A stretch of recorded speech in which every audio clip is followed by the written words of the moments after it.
Chase. Hey, how's it going? How are you? Good. How you feeling?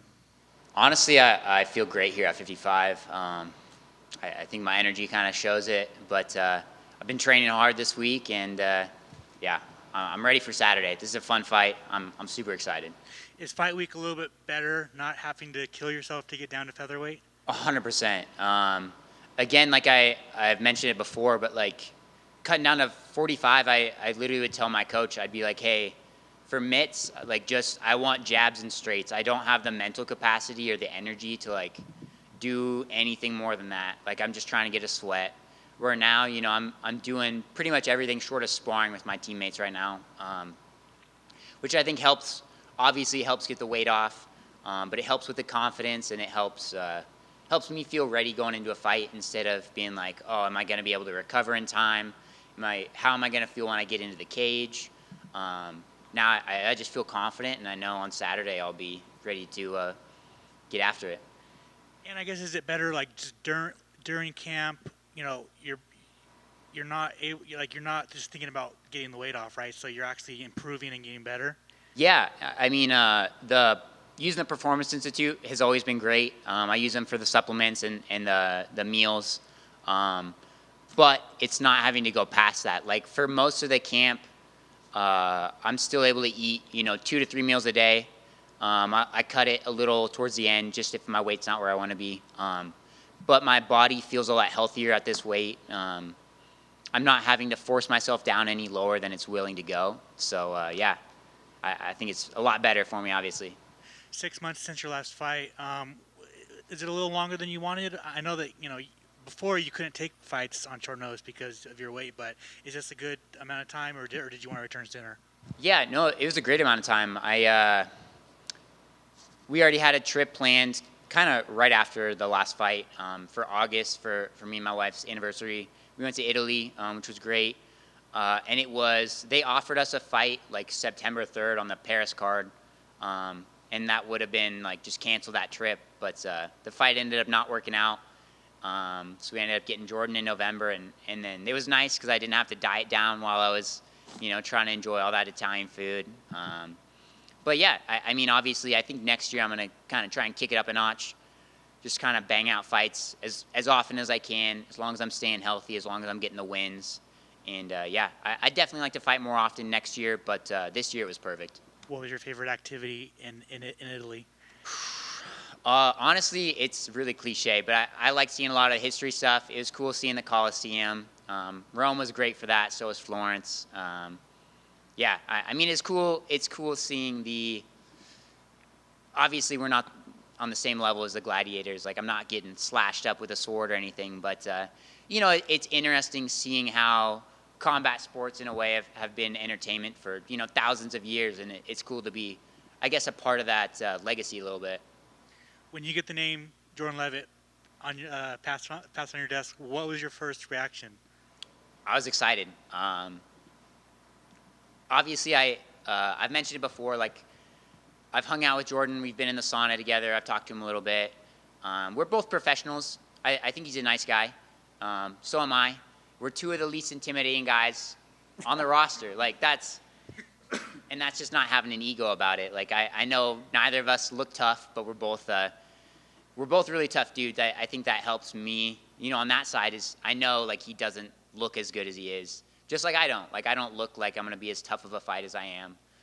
So I know to respect him going in there. But yeah, I mean it was a super fun matchup. It's kind of one that we were looking at for a little bit. When I was contemplating the move up to 55, and I'm happy they gave it to us. I think it'll be a great fight. This is one of the few fights where I haven't been like scared so much as like, or anxious, nervous, whatever. I'm like just excited. I'm excited to go in there and test myself against a guy with a similar skill set. I'm sure you've seen people are saying this is like the biggest meme fight of all time. Are you kind of buying into it?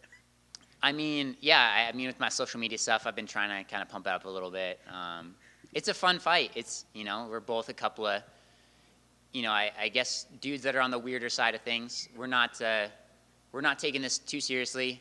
Obviously, I'm a professional, but I fight in my underwear for a living, so I can't. I'm not trying to be a tough guy. I'm trying to have fun with it, and hopefully give the fight the attention that it deserves. And I think obviously the position they put us on the card shows that it's a good fight, and UFC knows it. Yeah, I mean it's just the featured bout for a reason. I think a lot of people are looking forward to this fight. Breaking down the fight and like kind of looking at it, obviously you guys both have very good ground games. Usually that means you guys are going to stand up and box. Like, Uh-huh. do you want to test your jiu-jitsu against his, or are you looking at this like this is an MMA fight? I mean, yeah, that's kind of been the thing, is treating it like an MMA fight. This isn't a grappling match. It's not a boxing match. So ideally, a little bit of both. I don't really try to go in with a super specific game plan. Like, I'm not trying to be like, okay, I'm going to go and then do A, B, C, D, E. I just, I know kind of some little key points about, where he's effective on the feet, some great things that he does on the grappling. And it's trying to kind of negate that and, put myself in those positions so that way on fight night I'm not, I'm not getting too focused on a specific thing. I'm just here, again, like ready for his weird style of striking and his weird style of grappling. I feel like he has great top pressure, but I think when it comes down to the scrambles, as long as I'm staying on top of things, I think I can win those. And yeah, I'm the longer guy on the feet, so hopefully I won't screw that up. And like Dominic Cruz was saying, hopefully I won't fight like a short guy again. So we'll see. We'll see. He's not happy that he was the underdog, and you were the favorite. Do you have a reaction to that? I'm not really sure what the odds makers are looking at when they're having me as like minus 245 favorite. And I guess that's part of it's me being the one having to go in there and do that. I don't get the confidence of somebody from the outside being like, oh, you got this. I see it more as like a 50-50 fight. I think, or maybe a 55-45. I think I'm a 55 on that. But, I see it as an even matchup, especially from the outside perspective. But, again, I don't know what they're looking at. Yeah, I mean, I was surprised too. But we can't bet on the fights. It doesn't make any sense for me to care about the odds too much. And then I just wanted your thoughts on the division as a whole. Put the matchmaker hat on. Who should fight Islam Makhachev next? Let's see. I guess, I don't know. It's so hard. I really wanted Dariush to win against Oliveira. I wanted to see Dariush and Makhachev finally happen. Maybe Gaethje after the BMF. That win over Poirier was great.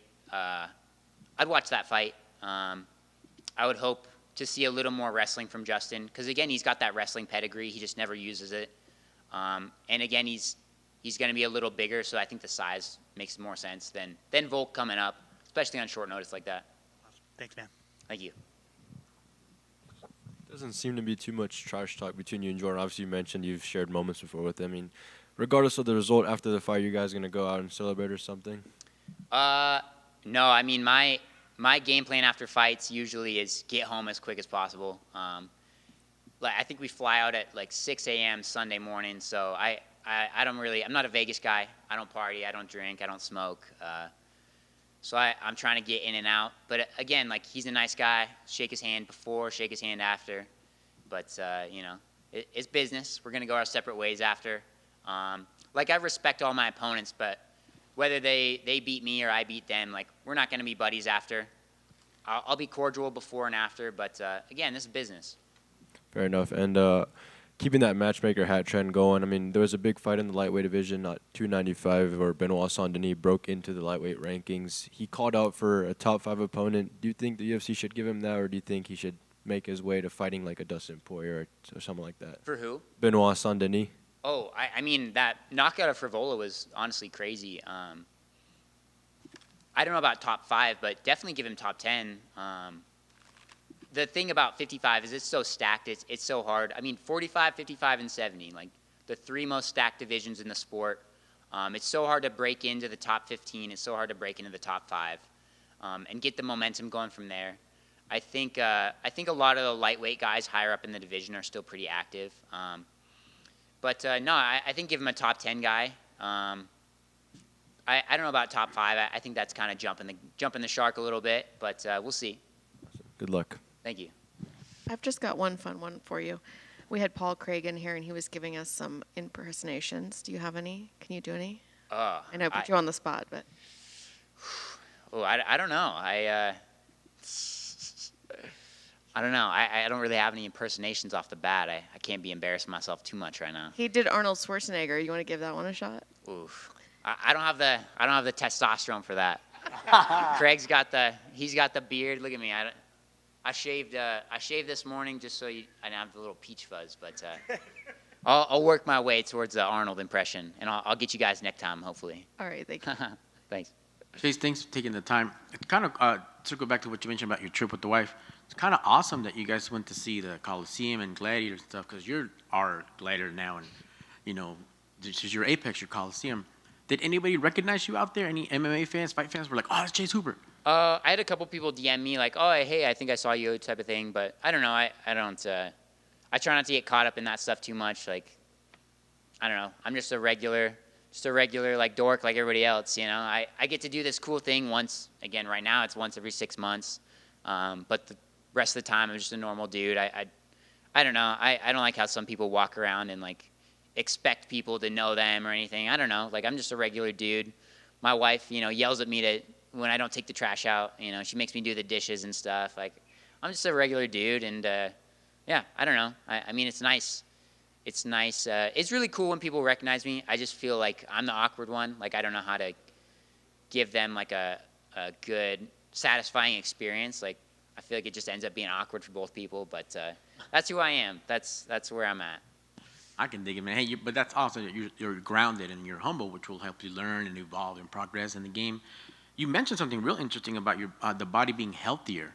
So did that affect you at all, without giving anything away, like depleting the body, you're like, oh man, this hurts more than it should have, or like, man, the recovery time.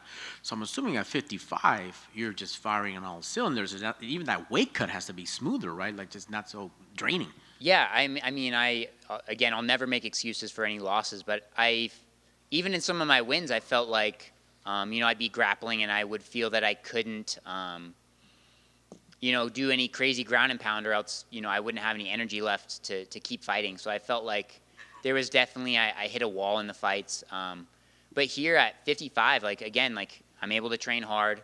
And that recovery is going from, whatever, the 12, 24 hours of dieting, then you have, or a weight cut with the water, and then you have 24 hours to recover, instead of me doing that crash diet where it's like protein shakes, and again, like, I was having little like honey packets before training just so I could work out for an hour.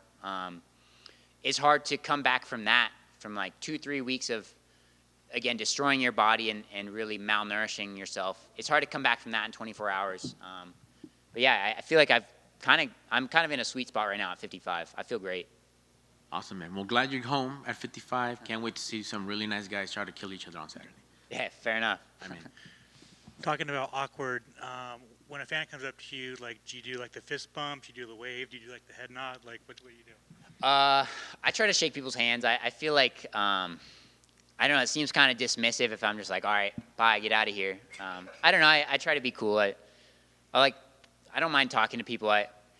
I'm not the most social guy, so I'm not great at making conversation, but if someone's like, oh, hey, like, how's it going, big fan, whatever, then yeah, I'm good at, I guess, I don't know. I can keep a conversation going, but it's hard for me to start them, I'm still awkward, and yeah, I'm working my way towards being a normal guy someday. Makes sense. You're doing a great job. Thank you. Trying. Sweet. Thank you, guys.